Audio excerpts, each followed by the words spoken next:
Okay, our next speaker really needs no introduction, but here we go anyway. Alexander Stoddart is a Scottish sculptor born in Edinburgh in 1959. Mr. Stoddart has been making sculpture and statuary in Paisley, Scotland for over 25 years. He attended Glasgow School of Art from 1976 to 1980, and afterwards entered postgraduate studies at Glasgow University from 1980 to 1983.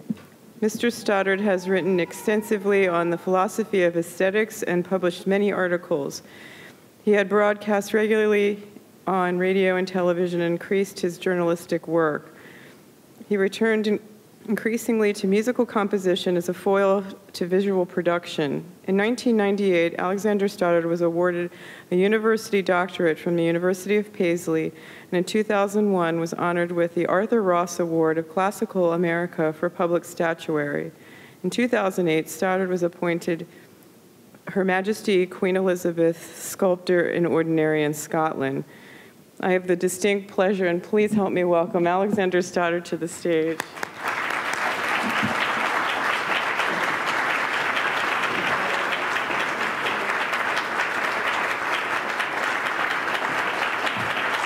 Thank you, Kathleen. Thank you, ladies and gentlemen. If I speak like this, can you all hear me? I mean, we're two people divided by a common language. Our Lord and Saviour, Jesus Christ, first took his disciples from fishermen on the shores of that inland sea, another inland sea, such as we have here in the city, built on the place where the wild garlic grows, which is what I believe Chicago means in the Aboriginal language of this territory.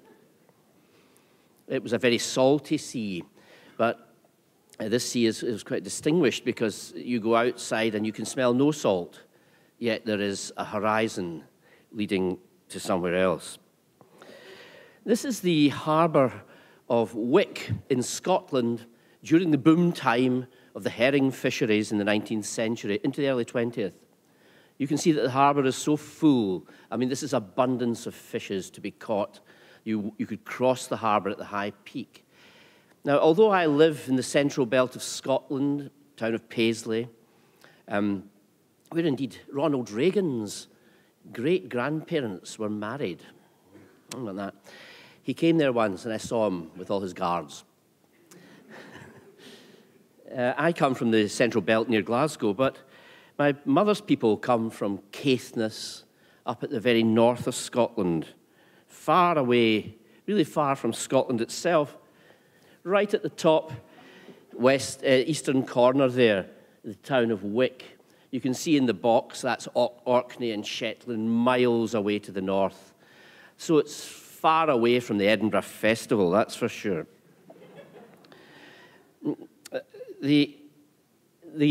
It's a coarse and cruel coastline, and the people there that my mother's people came from were fishers on the sea, the Great North Sea, the German Sea as it used to be called, plying in tiny boats amongst this dreadful elemental turmoil.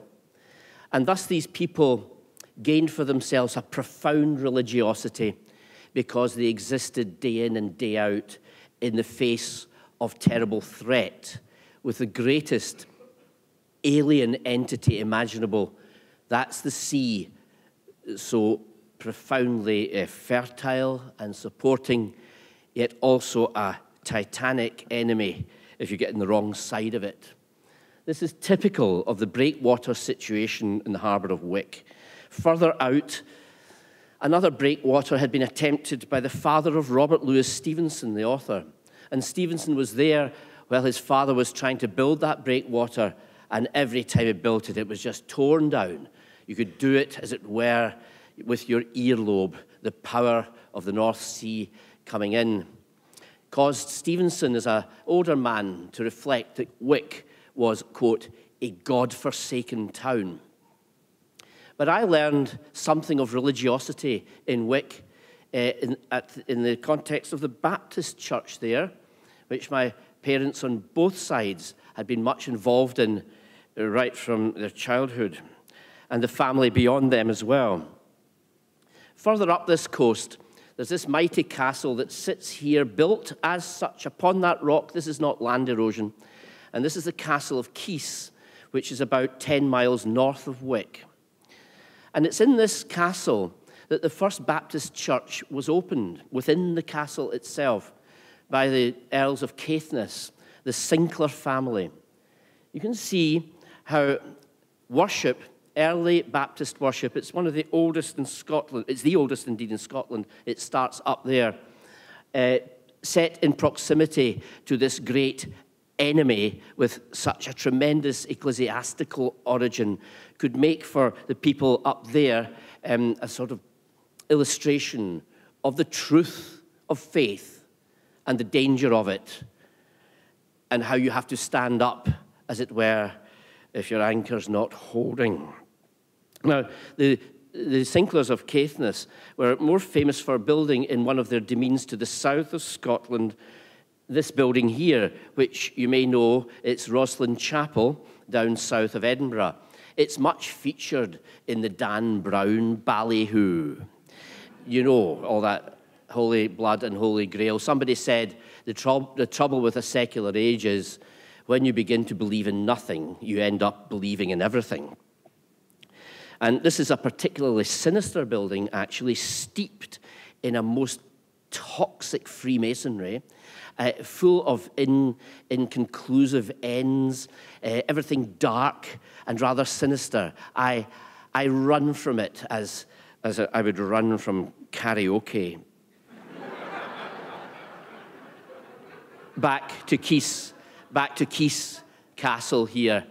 It's such a different thing altogether. This was a real place with a real need for a small church for the local people to gather in.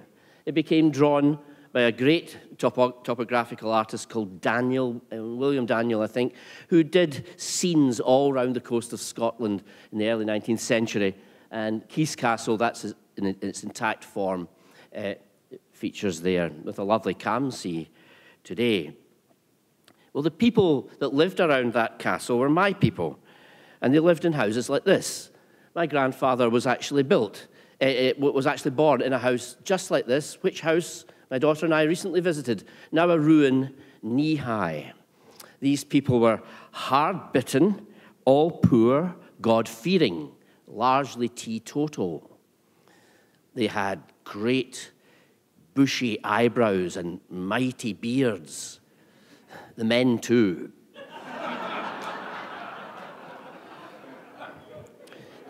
And we had occasion to go and visit these old uncles and aunts out in the countryside and thus imbibe some of the authenticity of being, which is necessarily poor, necessarily hard-pressed, and necessarily now, of course, entirely extinct.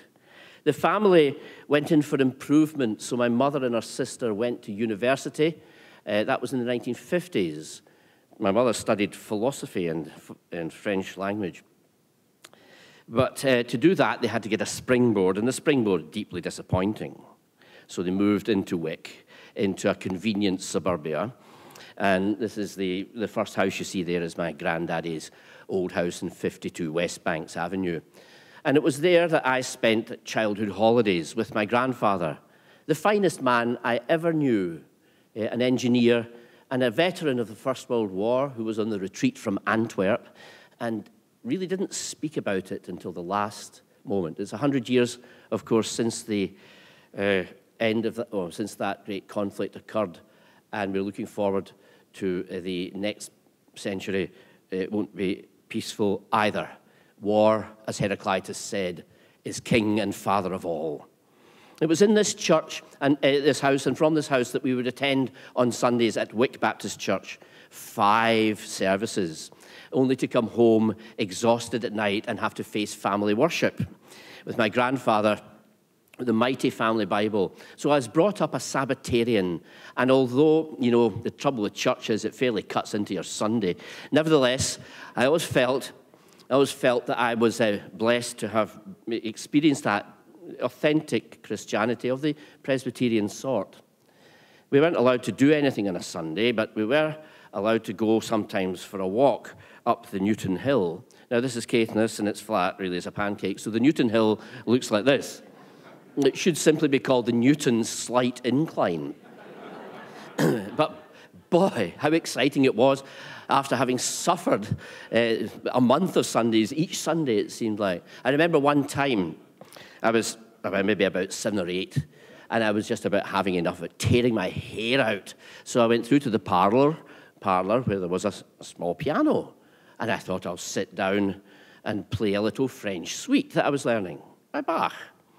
So I started up, and my grandfather came through and very kindly but sternly said, "Och, Sandy, dinna be playing thon ragtime on the Sabbath." So this was the level of Puritanism, as you might say, that these otherwise highly kind and generous people espoused.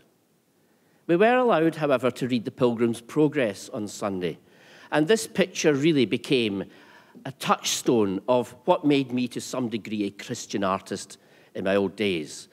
Christian, you see, he leaves the city and comes along the long road. It looks like the road up the Newton Hill that you've just seen. You see, this is how the child works. He's observing hard and looking carefully and making 2 and 2 make 5. You can see that Ernest Wall Cousins, the great illustrator, he's part of the Theosophical movement, you know, the Fool Blavatsky. He's trying to get everybody involved and everybody else in all the religions of the world. And you can see that he's set this in a modernish context. It's Tudor England, whatever, and there's a kind of half-timbered roadhouse down there. The modern age, Pilgrim comes to the cross with his burden, and upon sight of the cross close up, his burden spontaneously detaches from his back and falls tumbling down the hill into the sepulchre. See it down there? I always thought this was the most marvelous thing. And so all my career, I've adopted the look on Christian's face there as my own personal sculpting face. It's very embarrassing, but I try to tell my pupils that if you don't make an idiot of yourself when you're making sculpture, then you won't make much sculpture. You can never be cool. But notice the sepulchre at the bottom. This is very clever. Wall Cousins, the illustrator, makes the sepulchre presided over by an arch. And it's right that the burden should fall into an arched form, because as Alexander Greek Thomson, the great Glasgow architect, classicist, and as all the Hindu architects said, they said the arch, how did it go? The arch never sleeps. An arch stands because it's falling down. And this internal dynamism is what makes the arch something that the Greeks eschew. They know about it, of course, they know everything, but they put it in the basement and in the servants' quarters. But you know, you look at the Colosseum, for instance, and it's a festival of arches. It never sleeps. This is the great temple of cruelty. And so what we might say is that the burden of Christian's will, ambition, his desires, all his grasping, falls appropriately into an arched form. It finds its home. The burdensome thing goes into the arcaded form. Well, that monument, or that image, and it's interesting, I can't reverse it, but you see the cross of Christ from behind, which is extraordinary, real vision. And this set up for me, I suppose, as a child, a very small child, the idea of the fane, that is the elevated object that stands there signifying day in, day out, with no change, no movement, the presence of the soteriological creature. Christ, soter, is a Greek word meaning saviour, soteriology, and it can move also into the secular vein. So when I was brought up in Eldersley, which is west of Paisley, we had at the bottom of the road this little monument here. It's by a London company called Murray and Minty, bit of a confection of a name. And it's a monument to Sir William Wallace, Guardian of Scotland, where he was born just west of Paisley. And it was at the top of the road leading to this that I was brought up in a ghastly semi-detached house. It was nevertheless home. And I used to look at it and think, this is the home of William Wallace, the hero. He was said to be a giant. I wonder where the door is. and how he can possibly cram himself in there. So the childish view is that the monument is the house of the god or the hero. And this had immense impact on me. I saw it every day. See, that's the sign for the town of Elderslie. My father actually designed this. He was a graphic designer and a modernist, interestingly enough. I just became a classicist to annoy him. So there's the monument, and this is a little Mercat cross, really. And you can see the White House just there, behind it, and then the grey part, which is my parents' bedroom, and I could just clamber behind my mother's dressing table and peer at it, slightly obscured by the McNaughton's house that was there. That was a tribe of about 8 children. My mother would take me round the monument and describe what we're seeing there in the reliefs, and told me about the poetry of Blind Harry. He's a late medieval, early Renaissance poet working for James the Third, and he wrote the story of Wallace. And I always thought that Blind Harry would have been with Wallace on his campaigns. And the idea of the artist attending to the great thing. It's actually, Harry was writing over a century later. Now, the idea of the monument that stands there, faithful unto death, is something that really was instigated by the Wallace Monument, but also every year going back up to Caithness, where you saw the herring boats. We'd pass along up the Great Glen, all the great monuments of Scotland, the soldiers standing there, ready, aye, ready. They'd been dead in Flanders Field. And so we'd come across this one at Crean-Larach, and there he is. And every year I would go up, at the back of a car with rain smearing down the windows, waiting for the sight of the next war memorial. All the soldiers standing there, now dead. This is the Ballachulish War Memorial with the stupendous landscape of Scotland behind it. Every time they'd be there. My life was truant and changeable, but they didn't move a muscle. I noticed in the Mass last night that the chaps in front of where I was sitting in their surplices studied to sit perfectly motionlessly. This takes nerves of steel. We're such a fidgety species. And then, interestingly, at Spion Bridge, a monument to the Second World War, where the soldiers were trained to be commandos in occupied Europe, up in the territories of Ben Nevis up there, the 3 commandos. This was made in 1959. I wrote to the sculptor and thanked him for what he'd done. It's not very good sculpture, but the effect is great. His name was Scott Sutherland. Terrible drink problem.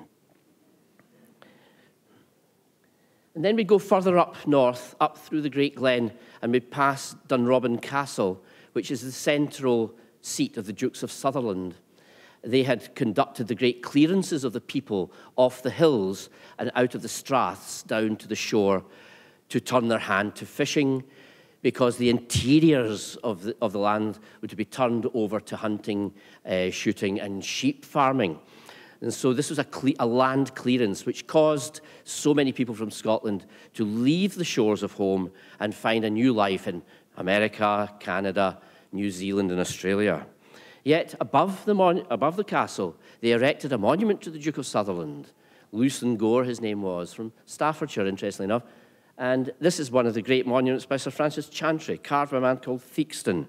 And we would drive up past this, and my mother and father would say in the front, "Still a lot of hard feeling." And I would look up at this tiny speck up on the mountain and think, how can there be hard feeling about a mark against the sky? And maybe something of the seriousness of the monument was introduced to me then, the idea that the monument has a political potential and can be the focus of love or hate. It stands up there on Ben Braggie. The figure alone is 30 feet high. It's a marvelous piece of sculpture, and people desperately wish to tear it down. People want to tear down any statue, just as they want to kick down any sandcastle.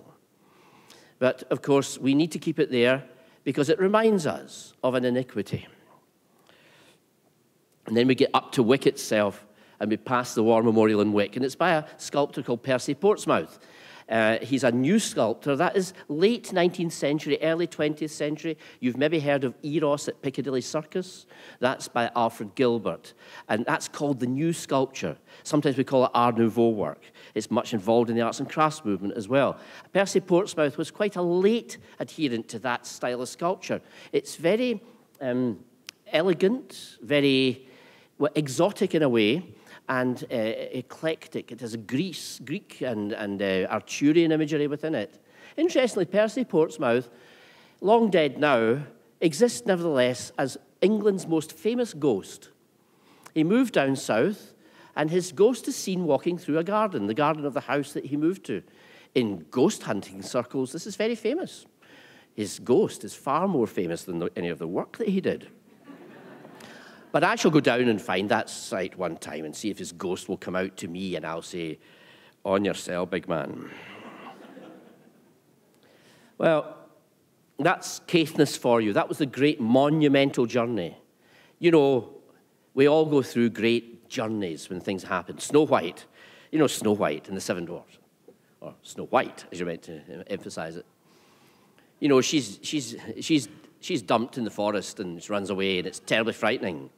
And then she has a big spin and falls down on the ground, and then all the beautiful little animals come out. And they all look round her, and she said, "Oh, I've been so stupid to be frightened." And then they take her to the house of the Seven Dwarfs. And what happens in that is that Disney actually makes a heroic river journey, a long journey. It's a beautifully scored thing. Wagner does exactly the same thing in Siegfried's Rhine journey. So often, when a big story is going to unfold, there's a significant journey involved in it.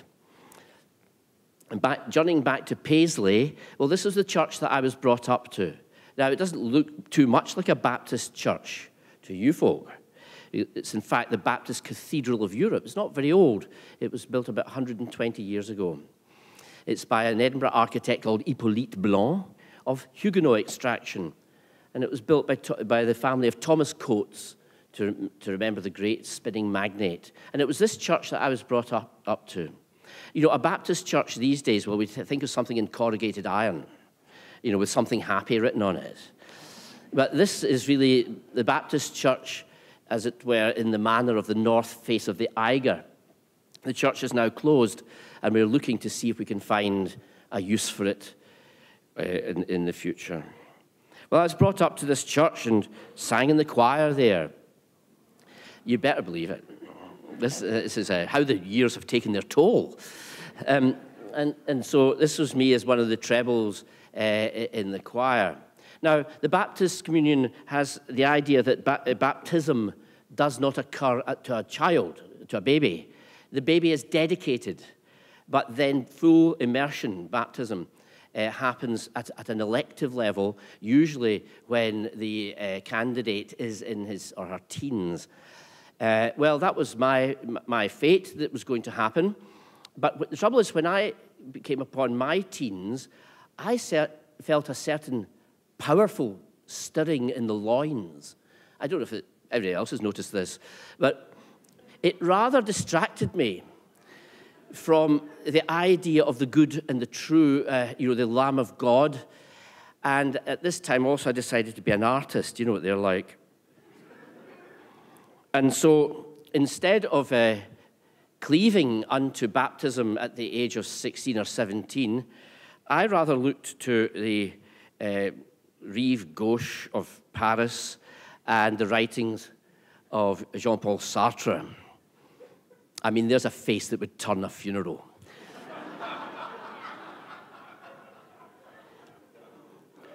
Jean-Paul Sartre's books are full of the demi-monde, you know. It's fantastic. All these people have terrible standards of behavior. And of course, as a young man, I too am aspiring towards having terrible standards of behavior.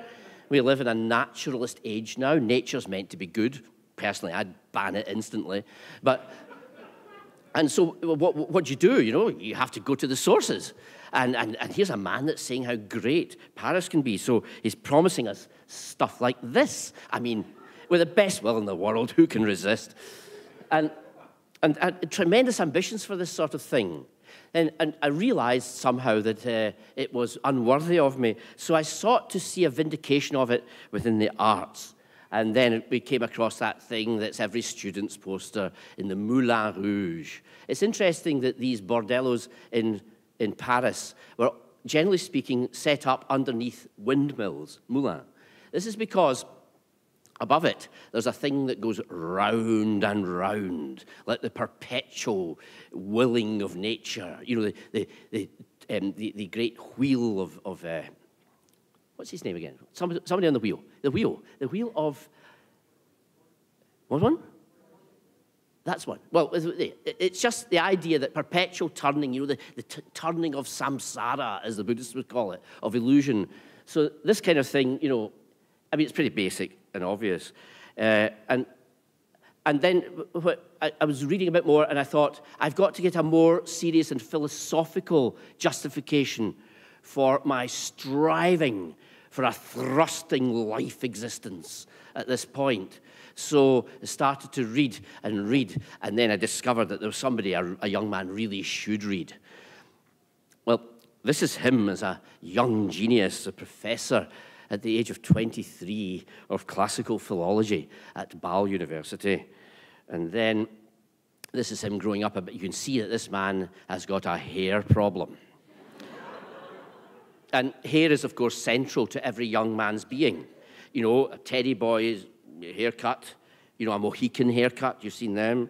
It's the crest of the helmet of Hector himself. Cock-a-doodle-doo, he's got one as well up there, made of some revolting fleshly material. And you can see that Nietzsche is trying the same thing. Yes, because it is indeed Friedrich Nietzsche, the Antichrist himself, who wrote to the Pope and signed himself Nietzsche Caesar. I mean, that's trolling.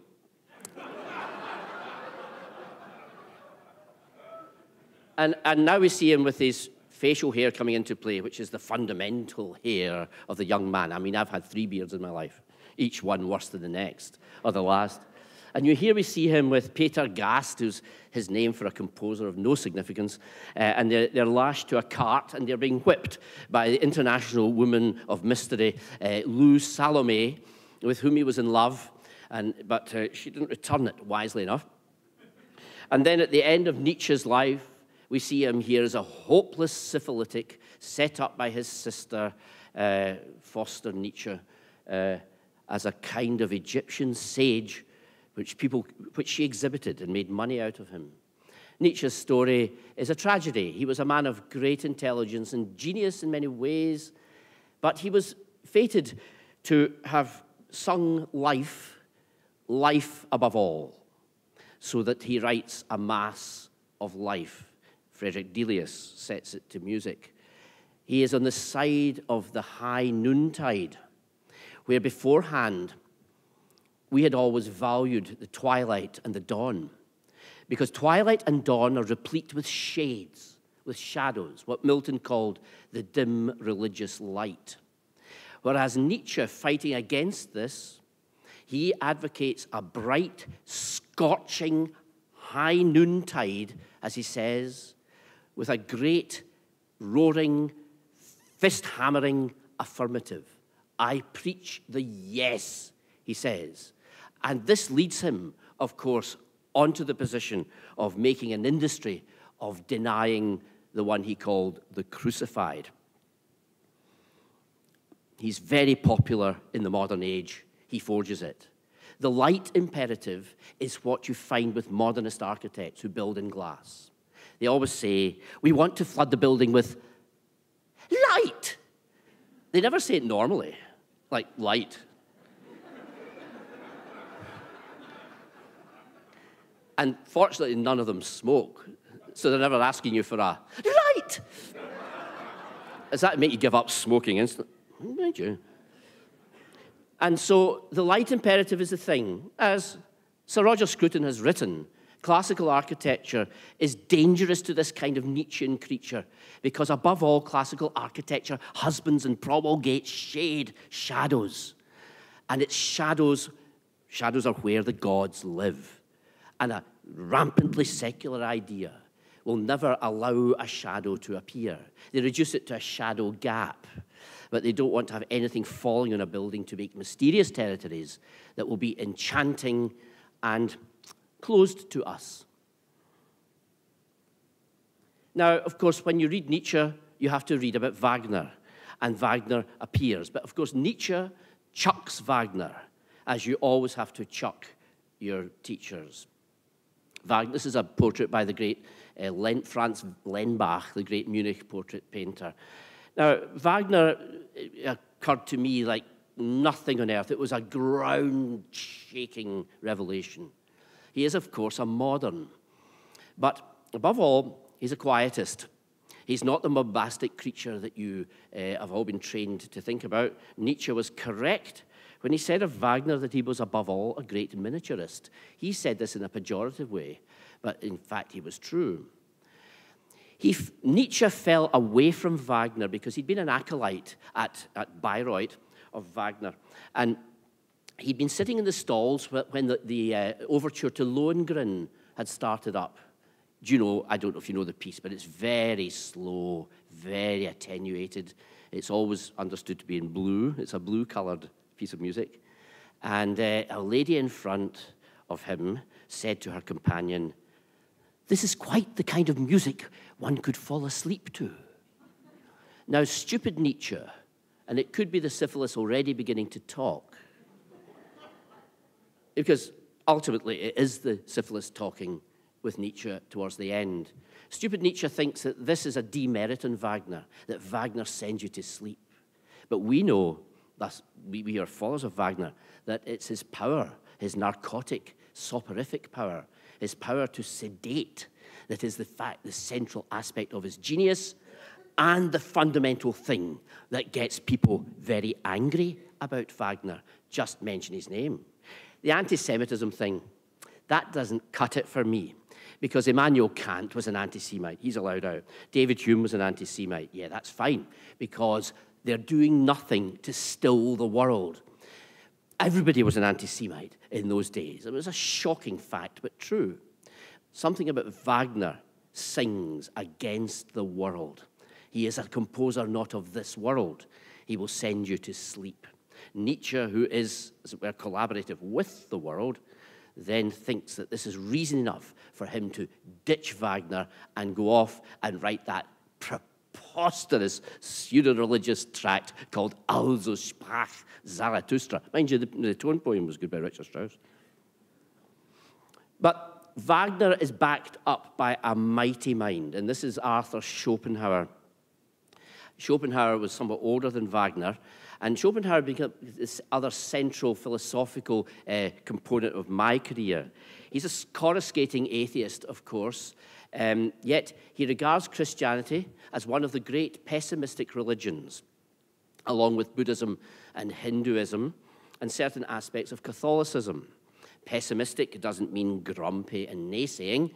It means, above all, accepting that the world is constituted in suffering and pain. Anybody who says this is a great world, Schopenhauer says, is paying scant attention to the endless whip blows that lash down on the black shoulders in the Carolinas.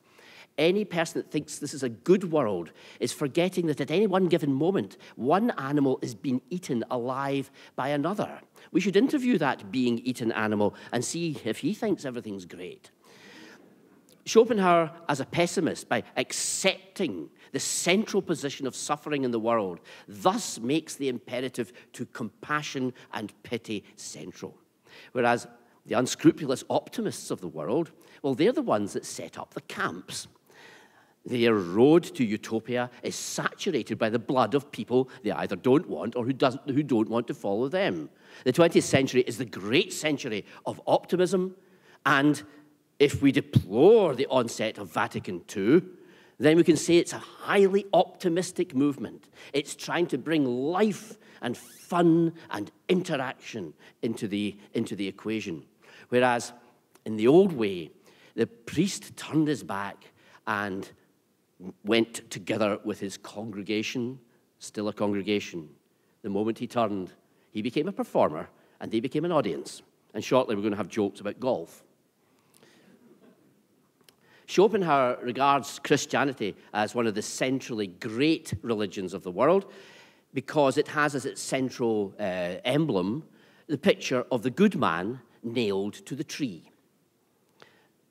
This he regards as the essential nature, the essential activity of that dreadful and wild creature that he calls mankind. He said, "I should rather have the company of a dog to a man any day, on ethical grounds, of course, and also intellectual."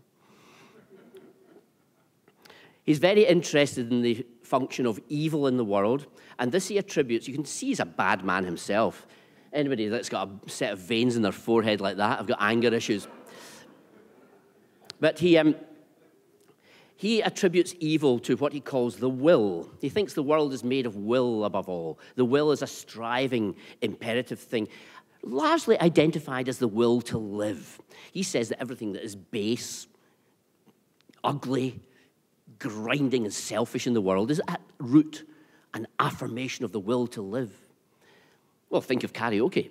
But on the other hand, everything that is selfless, beautiful, compassionate, and kind is at root a denial of the will to live. This is why it's so hard to get young men to listen to Mozart. I mean, that's how they cleaned up the New York subway. They just piped Mozart down in there, and they ran for their lives.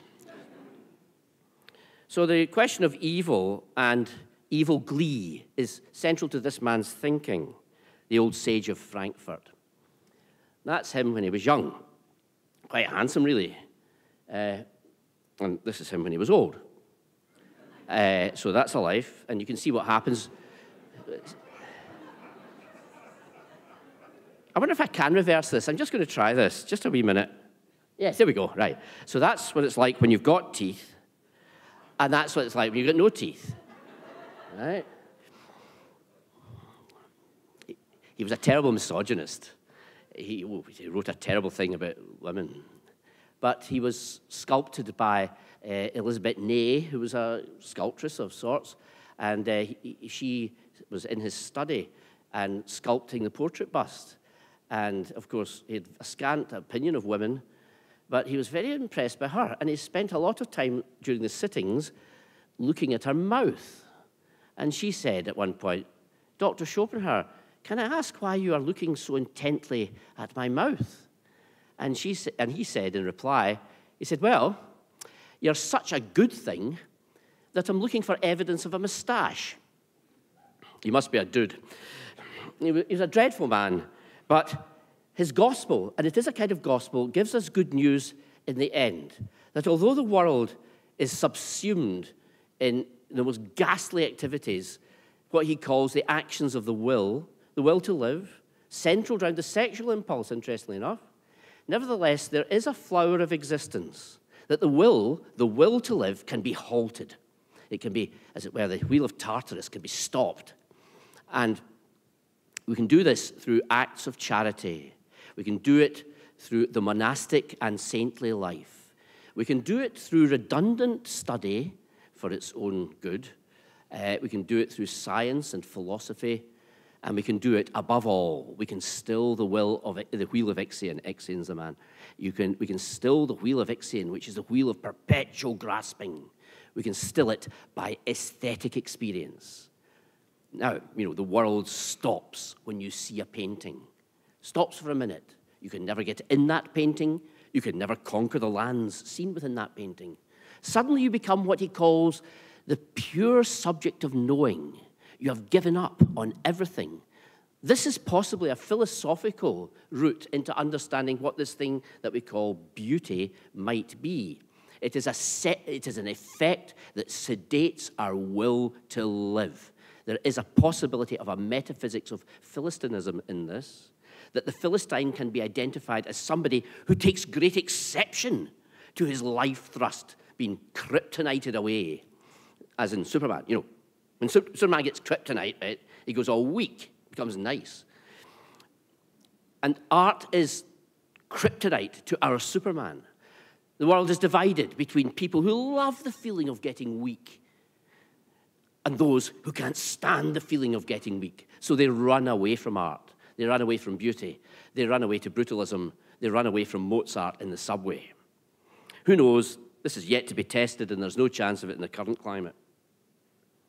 Right. This is a wee character from Scottish popular children's cartoons called Oor Wullie. Oor is the possessive, our Willie, and we all love him. He's a little urchin that appears in the Sunday Post each Sunday. He looks like this. He's just one of us, really, and we were brought up to it.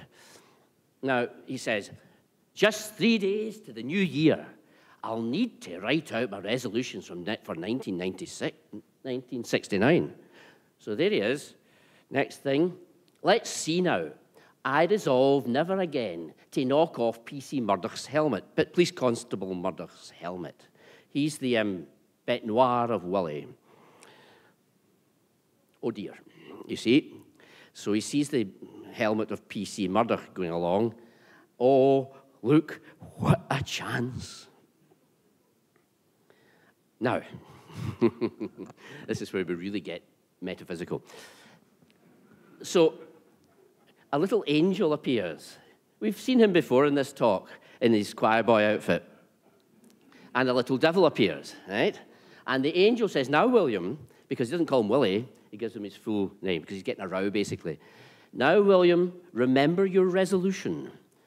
Go on, Willie, nobody's looking. And you can see where Willie's turning already. Also, there's a clue in this, that the devil is wearing the same outfit as Willie, right? So this is terribly important in terms of the way my career unfolded, believe it or not, this little cartouche here. Are you still hearing me okay, by the way? Is this all working? Right. So, of course, you know what's going to happen, and we know what's going to happen, because what we want to do is for Willie to take the advice of the wee devil. Because if he takes the advice of the wee angel, then there's going to be no story.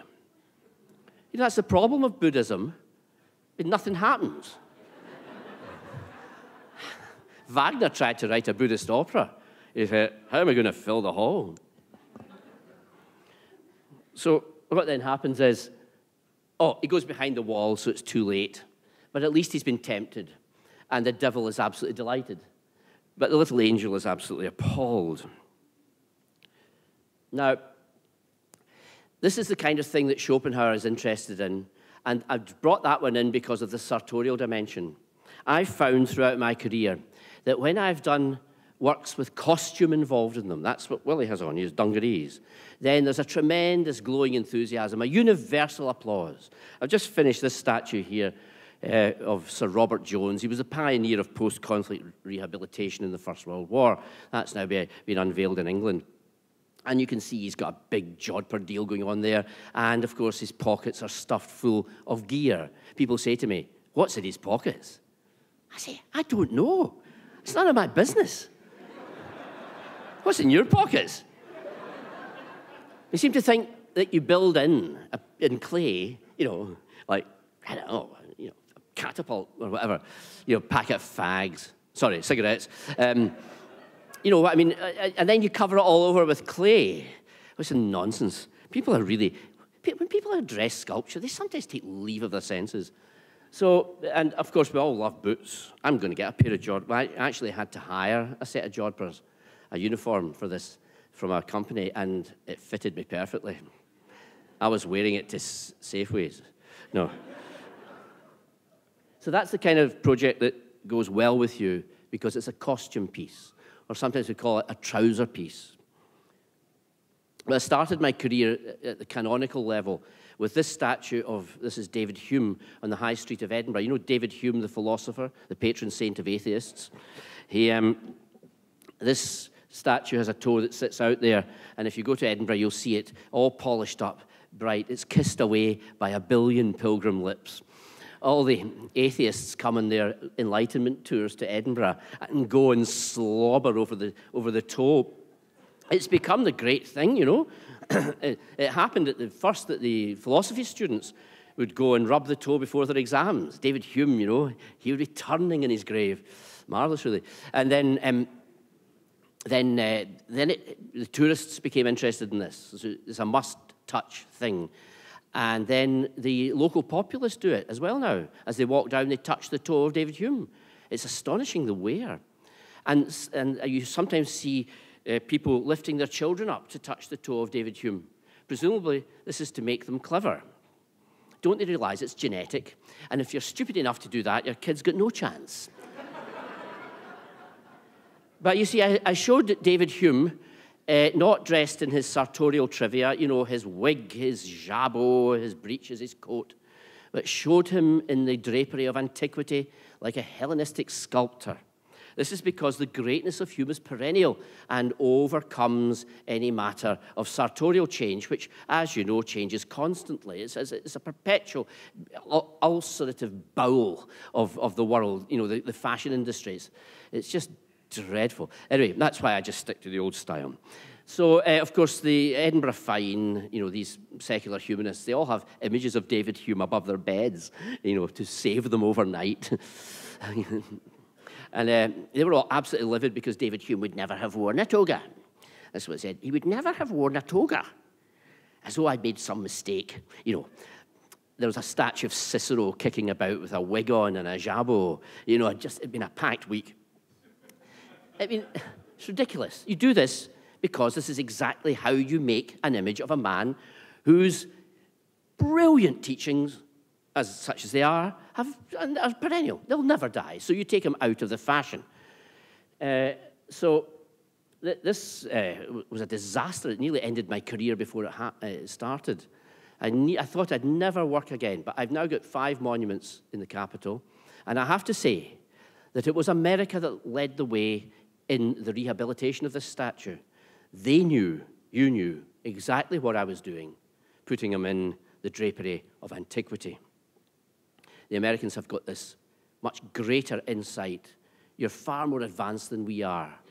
You're still really Victorians in this respect, and therefore must be cleverer than the denizens of the last century, the 20th. You see, they did it with the statue of Horatio Greenough of Washington. And it was a statue that was much derided in its time, and it still makes people unhappy and upset. But the chastity and beauty and self-denial of the image is absolutely marvelous. It's a seriously great work. You see statues of Adam Smith. That's down in London, the Royal Society. And you can see that he's got costume there, but he's draped it over with a gown to relieve him of the sartorial trivia and the tyranny of buttons and pockets. I made a statue of David Hume myself for the High Street of Edinburgh. And you can see I've done something of the same thing, except not quite so well-wrapped, because when the Adam Smith Institute approached me to make this statue, they said, we want it, but we don't want it in drapery, because they wanted it to make it look as though it was a guy they might go out dressed as at Halloween. And could imagine having a glass of wine with, and all the rest of it. So that's in the High Street of Edinburgh. When it came to the statue of James Clerk Maxwell that I made for Edinburgh, the drapery had been removed even further, back to an academic gown. This is the scene at the unveiling. James Clerk Maxwell was the great man that allied electromagnetism and light and all these things together. I'm going to move quickly now. And it was commissioned by scientists. So this gave me a great insight into the horror of the scientist. You see, Maxwell wrote some equations, and they're called the beautiful equations. And I questioned how they were beautiful. I said, they're not beautiful. Look at them. They look jaggy and hopeless. Well, the fury that incited was unbelievable. Science, for some sentimental reason, wants to adopt beauty. For some reason, they want to do it, and they don't want it for its own sake. They're not satisfied with efficiency, accuracy, applicability. They want beauty because they want to wrest it off art. And they say it most avidly to artists who actually trade in beauty. That's the statue there. That's me modeling the head of it. So statues have to be big, because when they go outside, they're eaten by the air, and there's a bus going past. And it makes a noise, and it's colored orange. So that fairly beats the statue. Now, I'm sorry, I'm running a bit late. Well, I've just got a few more things to say. So we live in a world that is iconoclastic to a point of view of the institution. Here we have the Taliban or ISIS or some other bunch of perishers who take a great delight in killing folk, basically, and, of course, tearing down proper classical buildings. Here, for instance, is our own version of this, John Knox, who ran the Reformation in Scotland. The ruins of St Andrew's Abbey could have been in your slideshow, because they stand to this day a testament to the ghastly behaviour of this man. I actually want to draw your attention to his hat, and then see his hat. Hat. Hat. I think we should be told. And it's the Taliban that take the Buddhas of Bamayan and blast them to smithereens. They do this because, as a vitalist movement, David Cameron is quite wrong when he called ISIS a death cult. It is, in fact, a life cult. That's why so many young men go for it. And we know that suicide is a function of the young man's desire for a better life. That's a fundamental thing. He kills himself because he wants a life, anything other than this life, but still a life. This is the problem of suicide. Sorry, it's an aside. But they kill the thing not simply because it's of a different religion. They kill it because it's bigger than they are, because it won't join in the action of existence, and because it's beautiful and still.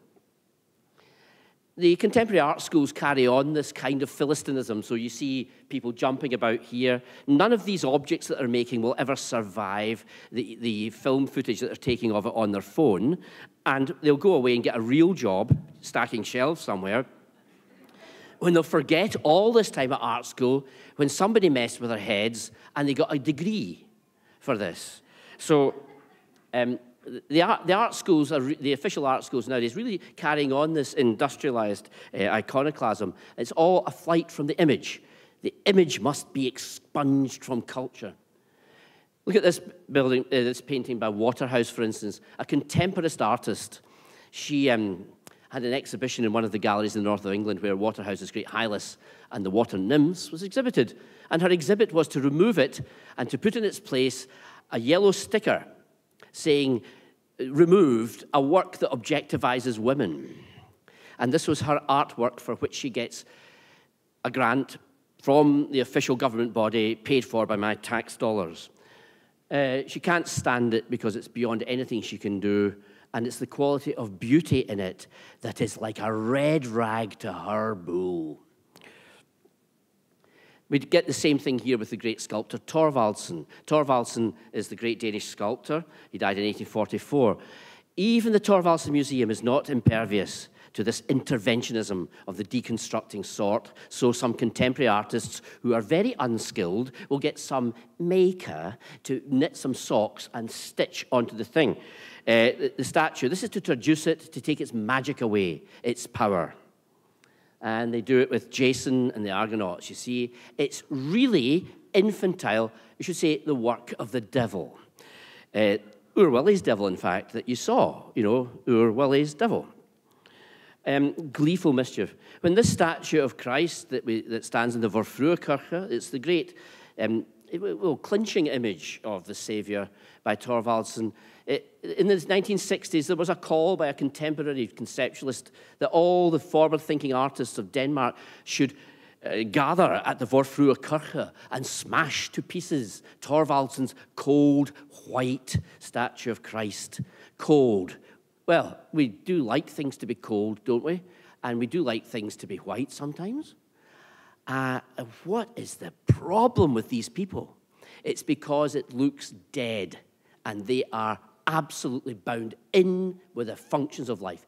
People come to my studio and say, in a very aggressive manner, they say, but did the Greeks not colour their sculptures?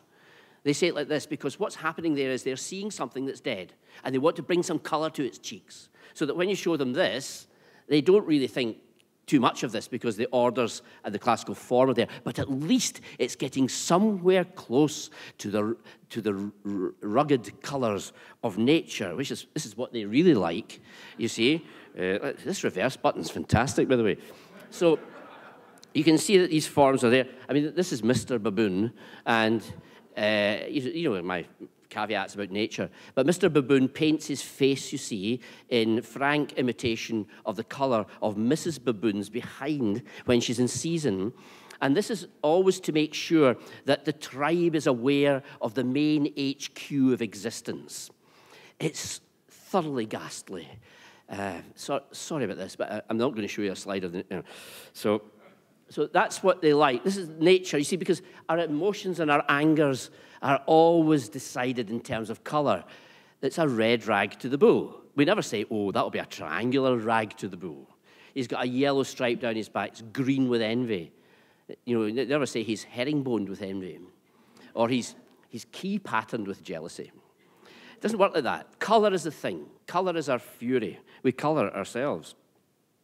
Well, I've tried to do work in the studio that goes against this way. Cold as a stepmother's kiss, really entirely non-stimulative, and also embracing various styles that are associated with Christianity and the general tendency towards goodness. This is the second vision of St. Ignatius Loyola, where the risen Christ appears to his praying mother. This is Lindsay, my chief assistant. There you go. It's modelled out of plasticine at that stage. That's put in the Grosvenor Chapel in London. They make profane works as well. This is a statue of Athena, goddess of wisdom. Well, it's a kind of wisdom, a kind of Athena, and she's going to be working the distaff. You know, the means of spinning cloth. Everything's to do with the long drop and the stationary form. Drapery is there to hang in the direction of the centre of the earth. It's very profound in that way. It actually lends it gravity figuratively and gravity literally. And then small works for the church here. We've got, this is for a chapel that Craig Hamilton, the English architect's doing. This is the model for the font that's now being cut in marble in Pietrasanta, indeed in Cervietti's workshop. This is a statue of St. John the Evangelist for the same church, and it's the clay model, as you see. This is following on from my first work, really, the David Hume monument. He also holds a kind of tablet. In the beginning was the Word, and the Word was with God, and the Word was God. And this is exactly how the opening fragment of Heraclitus starts, away 500-600 years before. So this is a Heraclitean John. And then I made the statue for the same church of Jesus, sitting down. They call it the seated Christ, as though this is something new. Seems to me he was seated all through his ministry. He's seen on a Klismos chair, and this too has been carved in marble, and that's in the chapel. Making a statue of Joan of Arc. People say I never make statues of women. They never asked me to make statues of women. This is a statue of a woman with a fairly masculine cuirass on. And this is going up at Longwood University in Virginia. So it's been a bit of a popular hit already. And then angels, endless numbers of angels. This is one for a sepulchre in Highgate Cemetery in Rome, in London. And this is, again, the clay model being built up with the girls working on it. I do most of it, but they stand in for the propaganda shots.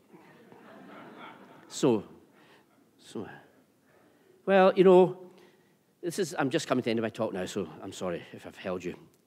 Well, you know, we started with the sea, and it says the sea will give up its dead. I don't know if I believe it, frankly. But when Frederick Lord Leighton paints this picture, then I feel I do believe it. And more than that, I've seen it. And this is what art brings to the world. It brings us to the things that we will never see. And if it's a good art, it will show us visions of virtue and great things. I think of my family background when I look at this picture. I think it's one of the most marvelous pieces of draftsmanship that was ever produced. Frederick Lord Leighton, the great Parnassian of English aestheticism. Now, just to finish, iconoclasm, our Christian forebears have been guilty of this as well. You see, it's not just saints that are vandalized by John Knox, but here's a small Athena, Aphrodite, and you can see that a Syrian Christian from the probably 4th century AD has sought to cancel her by carving a cross upon her forehead. So we're all guilty of this, every one of us, one way or another, of spoiling things. And it's the human condition. And that's really what we're fighting against. People want to come along and besmirch it. They want to put their signature to the bottom of the drawing. Have you ever noticed that? They want to sign some of them, their buildings. But you can prevent this. We can cure it to some degree by continuing the culture. But there's also a kind of preventive medicine that goes on. And sorry to end on a sour note, but I really must, because we are living in a time of tremendous cultural tragedy, where one man appeared in the middle of the last century who brought classical architecture to his very heart. It's maybe not a kind of classical architecture of which we all approve, but nevertheless, we have this difficulty that if only Hitler had been a futurist and had liked the sort of buildings that we build nowadays, then we would be in no trouble. But because he liked this kind of architecture and was the worst man in the world, then the world, and this is the central miracle of this situation, the world has an excuse to turn against these forms. Zaha Hadid, Philip Johnson, these people, Mies van der Rohe himself, they all actually actively collaborate with Hitler. Hitler will take classicism, and we will have its opposite. That is the nature of the deal. Many lives at this armistice time were sacrificed in liberating Europe from the jackboot of Nazism. But one territory was allowed to remain still subject, and it was done with the compliance of the modern age. And it was a small enclave called classical architecture, and that can still be occupied by the forces of the Wehrmacht. Now, I have always fought against that, and it's our duty always to fight against it, because we have to free it from the horrors of its appropriation. The Fascis of Italy, after whom the fascist movement was named, the bound rods with the axe coming out, such as appear on the throne of Lincoln in the great monument in Washington, that fasces was taken over by Mussolini and thus toxified. We can get it back rather more easily. The old swastika in Sanskrit, which is a word that means goodness in being, is beyond redemption, even though you can still go to India and see it painted on the foreheads of elephants. Now, I'm finishing now with this last slide. Many years ago, when my beloved daughter here, Clara, was about 14, I was asked by some strange mischance by Strathclyde University of Glasgow's architecture department, a resolutely modernist school. I was asked, I suppose they just wanted a sort of freak show of some sort, I was asked to give a talk. And so I thought, we'll give a talk about hating classical architecture, because I knew that all the tutors would be there hating me. So I thought I would tell them why they hated me in the architecture that I look at. So I was composing the slides in the study, and Clara, age of 14, a saintly child, done nothing wrong. She's been through the Scottish education system, so she doesn't know much about history, She's a perfect innocent. She comes in, and at that point, I've got this slide here with its propaganda sky painted in. And I'm looking at this picture thinking, how do I start? Well, Clara walks in and says, wow, where's that?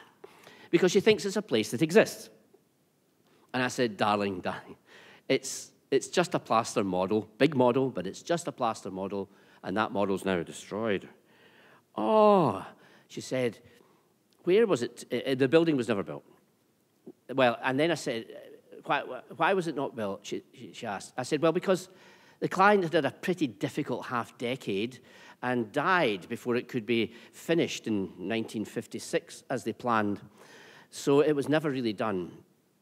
Oh, that's a pity, she said. And then she said, who was the client? And I said, well, his name was Adolf Hitler. The child visibly jumped and said these monumental words, but wasn't he a really bad man?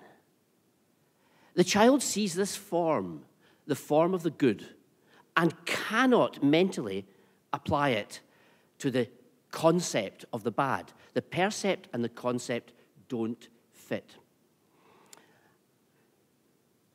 It's a difficult problem, this, because it means that this kind of work here is always in the care of evil. It gives me absolute certainty in a belief in an all-powerful, all-seeing devil, that this happened in the middle of the last century.